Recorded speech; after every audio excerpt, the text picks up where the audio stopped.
Parkinson Plus, né? O próprio inglês plus significa mais. Então, Parkinsonismo Plus significa sintomas motores do Parkinson, o parkinsonismo, né? A síndrome parkinsoniana, mais alguma coisa. Ou seja, não somente os sintomas de parkinsonismo e mais alguma coisa, né? Antigamente nós usávamos o termo Parkinson Plus. Quando eu estava na residência, todo mundo usava o termo Parkinson Plus.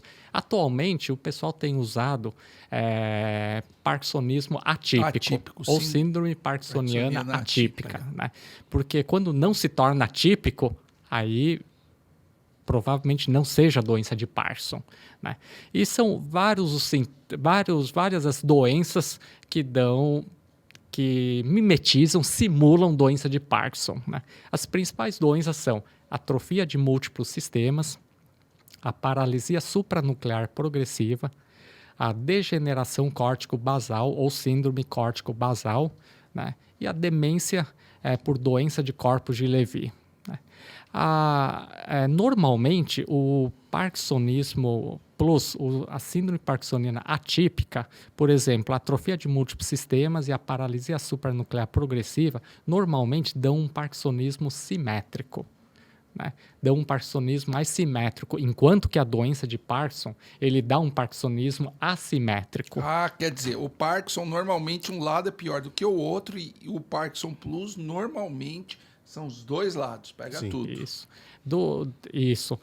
O parkinsonismo atípico, né, a degeneração córtico-basal, é um dos poucos que dão assimetria no sintoma parkinsoniano, né? Então, se vocês forem pensar, de um modo geral, a síndrome parkinsoniana atípica, as doenças que simulam doença de Parkinson, eles dão sintomas parkinsonianos simétricos e eles, no início, eles podem responder à levodopa, porém, ao longo dos meses e ao longo dos anos, eles param de responder Ou seja, à levodopa. ganha levodopa ou a dopamina, né? Isso. Que é aquela substância que a gente falou, vai melhorando, e de repente para de melhorar. Isso, ou seja, ele pode responder à medicação no início. No início. Isso, mas como a doença progride, acaba havendo lesões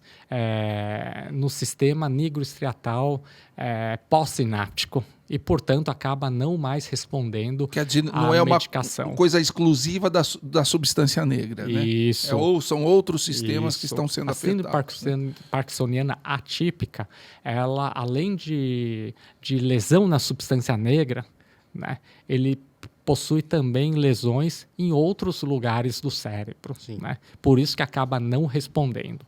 Então, até agora, para organizar o pensamento, nós temos a atrofia de múltiplos sistemas, a paralisia supranuclear progressiva, que dão um parkinsonismo simétrico, a degeneração córtico-basal, né, que tem parkinsonismo, se expressa como parkinsonismo assimétrico, tá?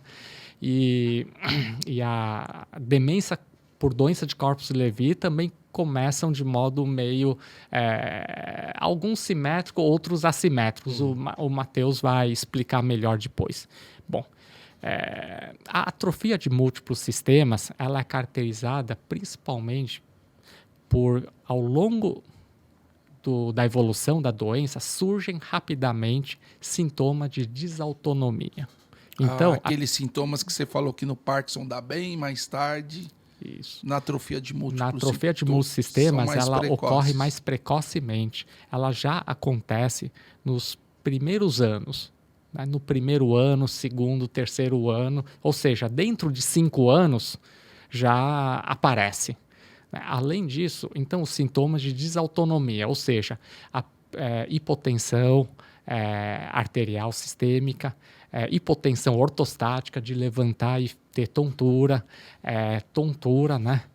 Outro sintoma seria disfunção urinária, outro sintoma nos homens, a disfunção sexual.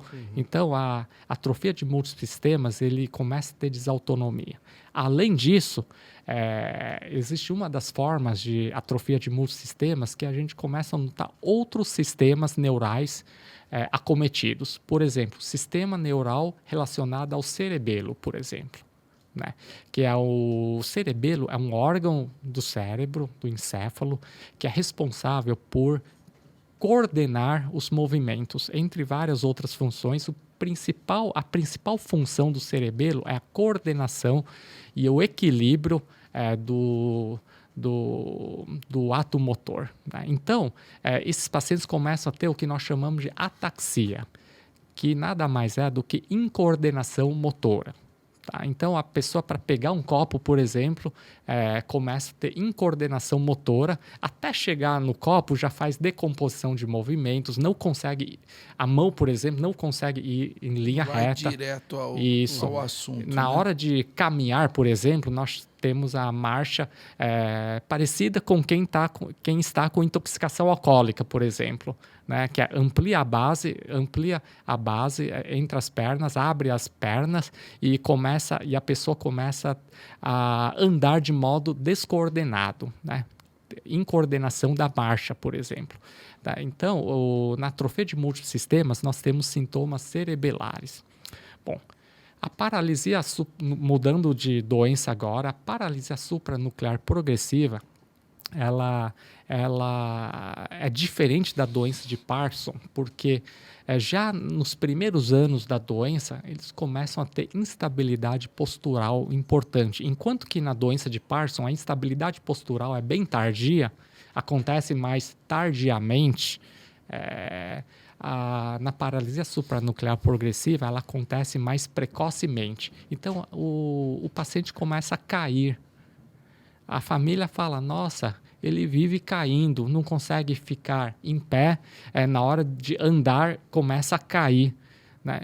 Uma outra diferenciação importante entre doença de Parkinson idiopática atípica da paralisia supranuclear progressiva é a postura. Enquanto que na doença de Parkinson o paciente começa a curvar para frente, né? E a cabeça começa a baixar, né? Na paralisia supranuclear progressiva começa a curvar para trás e a cabeça começa a levantar. Né? E o paciente começa a ter paralisia do olhar vertical. Né? Primeiro, dificuldade de olhar para baixo, de virar os olhos para baixo com a cabeça parada, e com o avançar do quadro, a pessoa passa a ter muita dificuldade de virar os olhos para baixo e para cima. Ou seja, nós chamamos isso de olhar vertical. Né? Os olhos, o movimento conjugado dos olhos para virar para cima, os olhos para virar para cima e virar para baixo, a pessoa começa a ter muita dificuldade. Né? E uma das razões, né, de não conseguir virar o olho para baixo faz com que, para enxergar, a pessoa tenha que levantar a cabeça. É uma característica que o familiar talvez descreva para o neurologista. Né?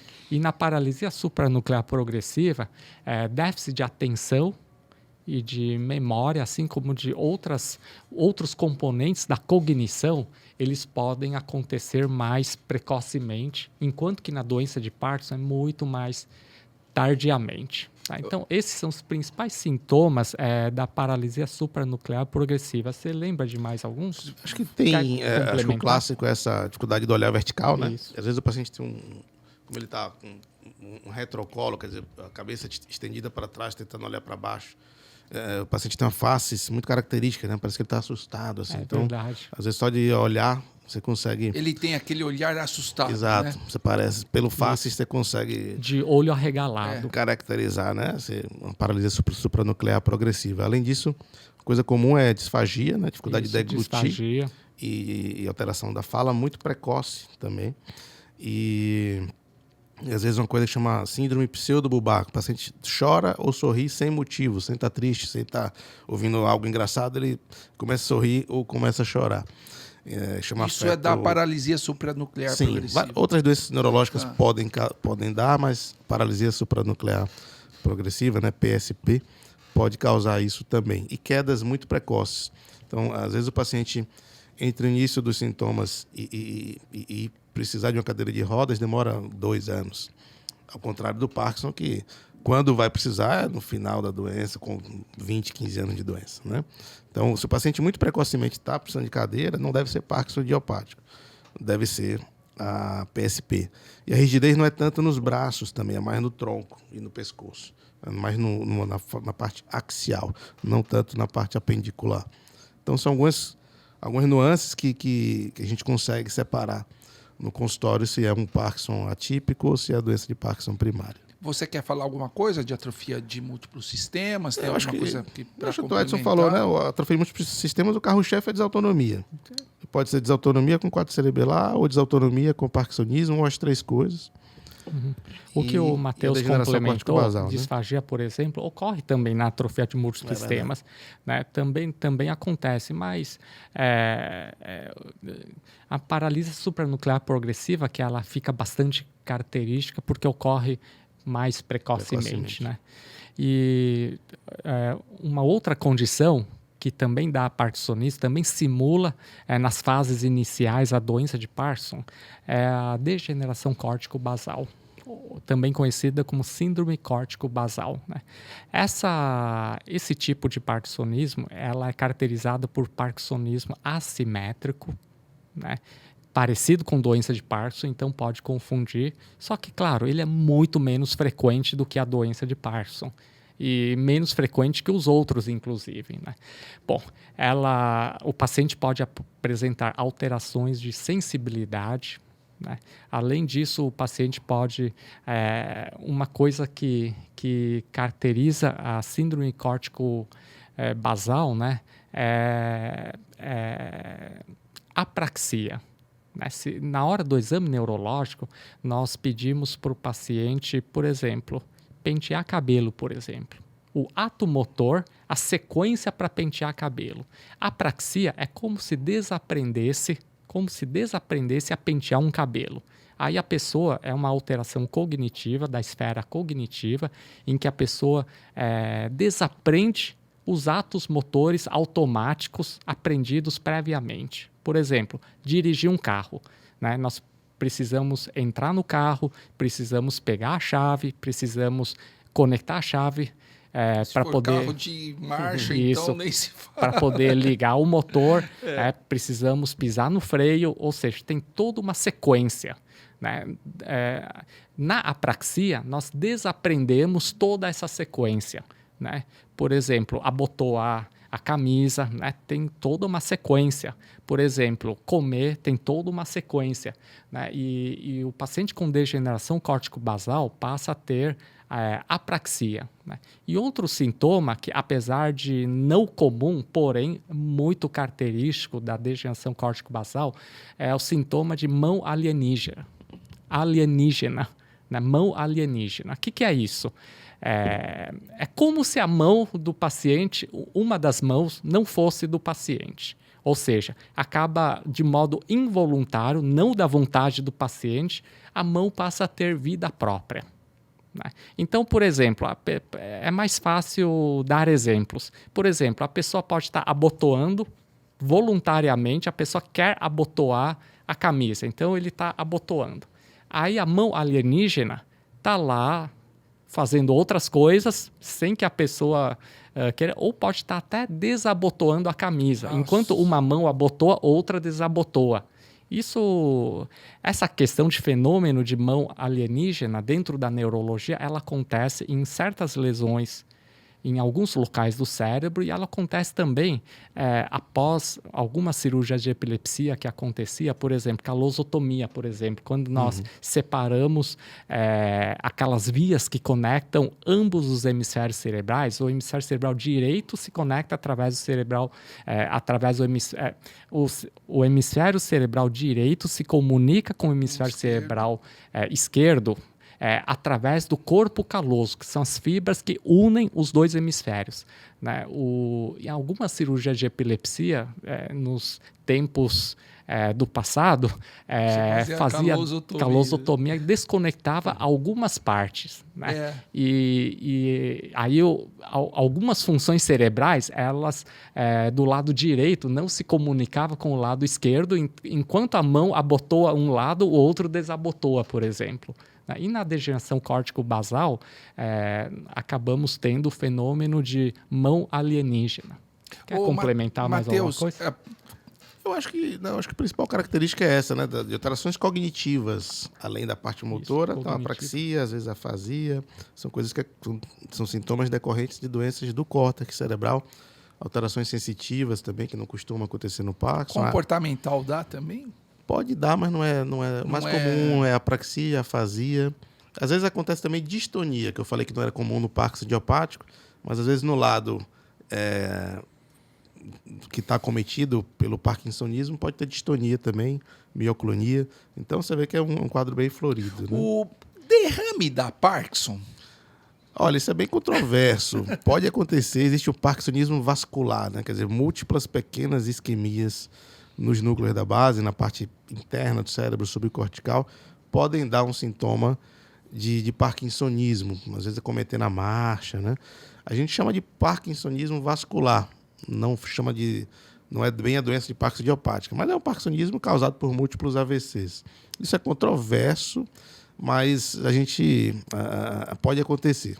Daí a importância, às vezes, de a gente separa isso na ressonância. Você pede uma ressonância, tem múltiplos AVCs, será que esse paciente tem um Parkinson idiopático ou ele teve tanto AVC que está com parkinsonismo, né? Então... E dentro do diagnóstico diferencial tem a demência dos corpos de Levy, que o Matheus pode falar melhor. Fala aí. Essa é uma outra doença que entra no grupo aí do Parkinson atípico, né? Alguns autores colocam também no grupo das demências. Mas, enfim, o carro-chefe é que ela junta sintomas cognitivos e parkinsonianos. E o quadro cognitivo acontece antes ou logo concomitante ao quadro motor. Então, o paciente tem o parkinsonismo, tem rigidez, tem tremor, lentidão e começa a ter um quadro demencial. Além disso, tem duas grandes características da doença por corpúsculo de Levy. Uma é a presença precoce de alucinações visuais. Então, o paciente alucina, nem sempre são alucinações agressivas ou que assustam o paciente. Às vezes o paciente vê um cachorrinho, vê uma criança, mas fala isso todo dia para a família e fala, tá estranho, o que está acontecendo? E uma outra característica importante é uma hipersensibilidade a neuroléptico.